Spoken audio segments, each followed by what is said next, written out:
Abonnez-vous et cliquez aussi sur la petite cloche de notification pour ne rien rater de nos prochaines vidéos.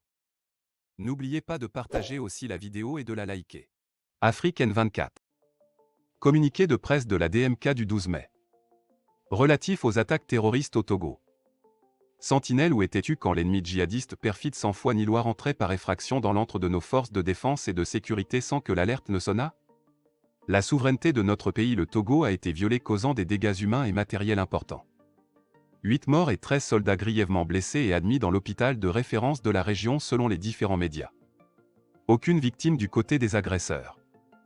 La conférence des présidents de la DMK exprime ses vives compassions aux familles endeuillées dans cette attaque et présente ses sincères condoléances à toutes les forces armées togolaises ainsi qu'aux parents des victimes de ces actes criminels. Elle condamne vigoureusement cette attaque terroriste contre le peuple togolais et souhaite un prompt rétablissement aux blessés. La conférence des présidents de la DMK se sent très préoccupée par cette situation d'insécurité qui sape sérieusement le moral de nos populations déjà durement éprouvées par les conséquences désastreuses de la malgouvernance, doublée d'une gestion catastrophique et artisanale de la crise liée aux pandémies Covid-19. La conférence des présidents de la DMK apporte son soutien aux forces de défense et de sécurité à qui incombe la lourde responsabilité de défendre l'intégrité de notre territoire et la préservation de l'intégrité physique des Togolais et de leurs biens. La conférence des présidents de la DMK appelle les populations togolaises à faire preuve de patriotisme, de courage et de solidarité agissante pour contribuer efficacement à éradiquer ce fléau, une menace de plus qui détruit notre vivre ensemble.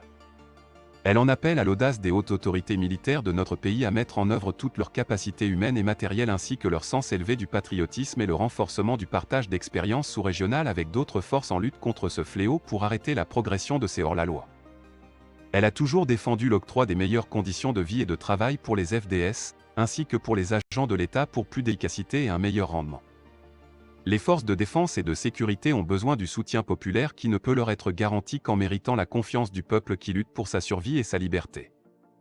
La conférence des présidents en appelle au gouvernement de fait de créer les conditions pour permettre au peuple togolais de soutenir les forces armées dans cette lutte contre ces attaques terroristes.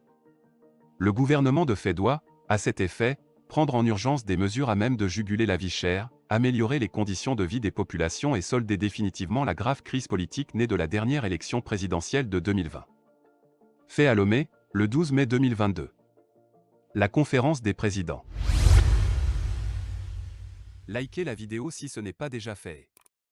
Laissez aussi votre point de vue en commentaire.